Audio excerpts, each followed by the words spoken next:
Hi అండి, welcome to me అభిమాన food express. ఇవాళ నేను చూపించబోతున్నాను కరివేపాకు ఇన్స్టెంట్ రైస్. పిల్లలకి చాలా మంచిది, పెద్దవాళ్ళకైతే అంతకన్నా ఎక్కువ మంచిది. మన కళ్ళకి, మన జుట్టుకి, మన స్కిన్కి కావాల్సిన అన్ని పోషకాలు కూడా ఈ సింగిల్ రెసిపీలో దొరుకుతాయి. ఇది డైట్ రెసిపీ అని కూడా చెప్పచ్చు. So let's proceed. సో మీరు ఈ రైస్లో ఎంత ఆయిల్ తీసుకోవాలనుకుంటున్నారో ఒకసారి తీసుకోండి. అంటే మీరు వేసుకునే రైస్ని బట్టి. ఇప్పుడు నేను ఒక్క పోర్షన్ రైస్కి జస్ట్ 1.5 టీ స్పూన్ ఆయిల్ తీసుకుంటున్నా, చాలు నాకు. సో ఆయిల్లో మన కరివేపాకును వేస్తున్నా, ఒక్క మనిషికి కావాల్సినంత. మరీ చెప్తున్నా.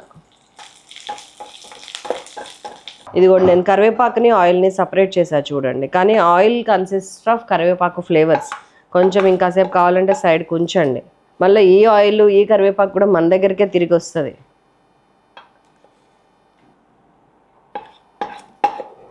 ఇదిగోండి, ఇది పక్కకు పెట్టేస్తున్నా.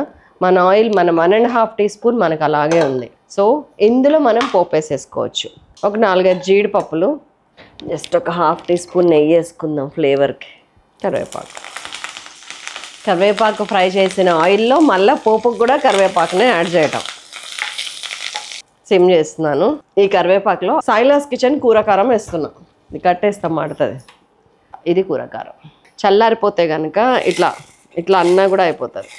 కారం వేసి ఇట్లా అన్నా కూడా అయిపోతుంది. దీంట్లోకి నేనైతే ఒక్క మనిషికే కాబట్టి ఒకటి చాలు. కొంచెం కారం తింటాం కాబట్టి 1.5-1.5 వేసిన, అంతే చాలు.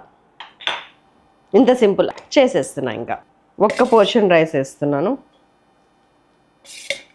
బస్. దీన్ని కనీసం కడగటానికి కూడా మనసు రావట్లేదు నాకు ఈ చేతిని. ఇంత కరివేపాకండి.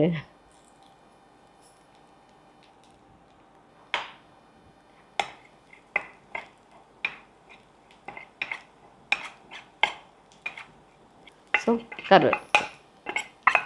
కొంచెం లైట్గా ఉప్పు పడుతుంది. ఇందులో ఆల్రెడీ ఉప్పు ఉంది, నేను ఇంకొంచెం వేస్తున్నా ఉప్పు. పసుపు కూడా ఉంది. మా ఉప్పు డబ్బా, పసుపు డబ్బా ఒక దగ్గర ఉండేటప్పటికి కలిసింది కొంచెం. మీకు చూడటానికి ఎర్రగా ఉంది, ఫ్లేవర్ మాత్రం కరివేపాకు మయం. 30-40 సెకండ్స్ నేను మూత పెట్టేసి ఉంచుతాను. సో దట్ మొత్తం అంతా.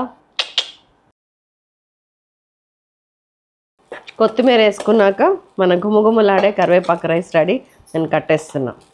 సో కావాల్సినంత మనకి ఇన్సర్ట్ అయింది, ఆ టేస్ట్ అంతా ఇన్ఫ్యూజ్ అయింది. ఇది మన కరివేపాకు రైస్. మామూలు టేస్ట్ ఉండదు ఇది.